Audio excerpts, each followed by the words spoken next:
क्या कभी आपने खुद से ये सवाल पूछा है कि समय आखिर है क्या? क्या ये सच में बहता है या ये सिर्फ हमारे दिमाग की एक कल्पना है? हम रोज सुबह उठते हैं, काम करते हैं, थकते हैं और सो जाते हैं। हमें लगता है कि समय आगे बढ़ रहा है, लेकिन क्या सच में ऐसा हो रहा है या हम सिर्फ एक ऐसी धारा में बह रहे हैं जिसे हम समझ ही नहीं पाए? सोचिए, अगर एक दिन अचानक समय रुक जाए, सब कुछ वहीं का वहीं ठहर जाए, हवा चलना बंद, घड़ी की सुइयां रुक जाएं, लोग वहीं जम जाएं, सिर्फ आप चल पा रहे हों, क्या होगा?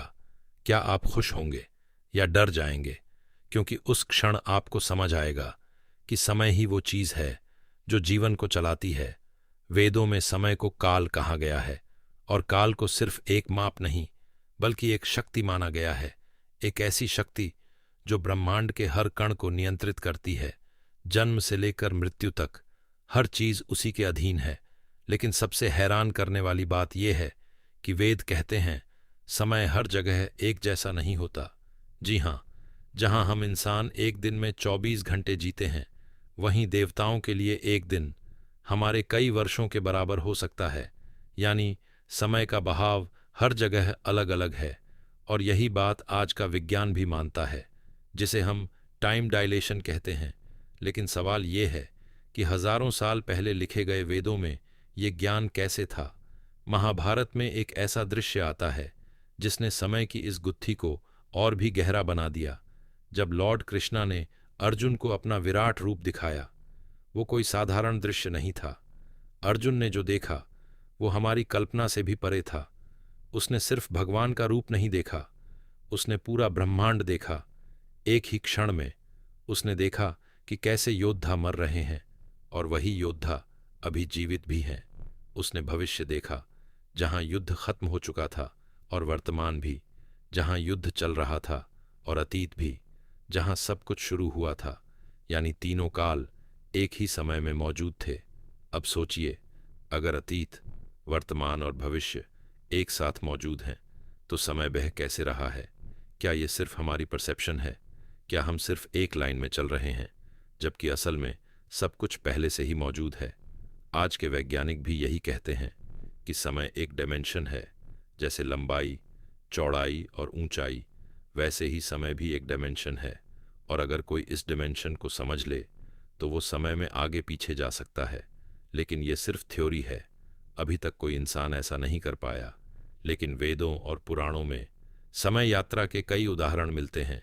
एक कथा के अनुसार एक राजा कुछ समय के लिए स्वर्ग गया, और जब वो वापस लौटा तो धरती पर हजारों साल बीत चुके थे। उसके अपने लोग, उसका राज्य, सब कुछ बदल चुका था। उसके लिए कुछ पल थे, लेकिन धरती के लिए हजारों साल। क्या ये सिर्फ कहानी है या इसके पीछे कोई सच्चाई छुपी है? क्या सच में समय अलग अलग जगहों पर अलग तरह से बहता है? अगर हम और गहराई में जाएं तो हमें पता चलता है कि समय का सबसे बड़ा संबंध हमारी चेतना से है।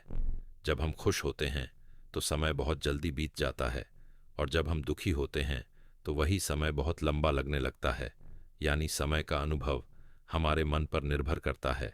ध्यान और साधना में भी यही कहा गया है कि जब इंसान गहरे ध्यान में चला जाता है तो उसे समय का कोई एहसास नहीं होता। घंटों बीत जाते हैं, लेकिन उसे लगता है कि कुछ ही मिनट हुए हैं। यानी उस अवस्था में इंसान समय के प्रभाव से बाहर चला जाता है। वेद कहते हैं कि हमारी आत्मा समय से परे है। शरीर जन्म लेता है, बूढ़ा होता है और मर जाता है, लेकिन आत्मा कभी नहीं मरती।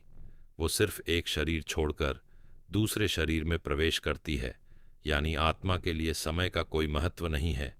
तो क्या असली सच्चाई ये है कि हम समय में नहीं जी रहे, बल्कि समय हमारे अंदर जी रहा है? और अगर हम अपनी चेतना को समझ लें तो हम समय के इस बंधन से मुक्त हो सकते हैं। अब एक और दिलचस्प सवाल, क्या समय को रोका जा सकता है? विज्ञान कहता है कि अगर कोई वस्तु प्रकाश की गति से चलने लगे तो उसके लिए समय रुक सकता है, लेकिन यह प्रैक्टिकली संभव नहीं है, क्योंकि इसके लिए अनंत ऊर्जा की जरूरत होगी। लेकिन अध्यात्म कहता है कि ध्यान और योग के माध्यम से इंसान अपनी चेतना को उस स्तर तक ले जा सकता है जहां समय का कोई प्रभाव नहीं होता। यानी वो एक ऐसी अवस्था में पहुंच सकता है जहाँ ना अतीत होता है ना भविष्य, सिर्फ वर्तमान। और शायद यही मोक्ष है, जहाँ आत्मा जन्म और मृत्यु के चक्र से मुक्त हो जाती है और समय के बंधन से भी। लेकिन सबसे बड़ा सवाल अभी भी वही है, अगर समय एक इल्यूजन है तो क्या हम उसे पूरी तरह समझ सकते हैं, या ये हमेशा एक रहस्य ही रहेगा? क्या हमारे ऋषियों ने सच में वो ज्ञान हासिल कर लिया था जिसे आज का विज्ञान अभी समझने की कोशिश कर रहा है? क्या वेद सिर्फ धार्मिक ग्रंथ हैं, या उनमें ब्रह्मांड के गहरे रहस्य छुपे हैं? जब हम रात में आसमान की तरफ देखते हैं और अनगिनत तारों को देखते हैं तो हमें लगता है कि हम बहुत छोटे हैं, लेकिन शायद सच्चाई ये है कि हम उसी ब्रह्मांड का हिस्सा हैं, और वही नियम जो पूरे ब्रह्मांड पर लागू होते हैं हम पर भी लागू होते हैं। तो अगली बार जब आप घड़ी की टिक टिक सुने तो एक पल के लिए रुकिए और सोचिए, क्या समय सच में चल रहा है या आप चल रहे हैं? और अगर एक दिन आपको ये समझ आ जाए कि समय क्या है, तो शायद आप जीवन का सबसे बड़ा रहस्य जान जाएंगे। अगर आपको ऐसे ही गहरे और रहस्यमयी ज्ञान पसंद है तो चैनल वीडी चाकरा को ज़रूर सब्सक्राइब करें, इस वीडियो को लाइक करें और कमेंट में बताएं आपका क्या मानना है। क्या समय को रोका जा सकता है, या ये सिर्फ एक ऐसी सच्चाई है जिसे हम कभी पूरी तरह समझ नहीं पाएंगे?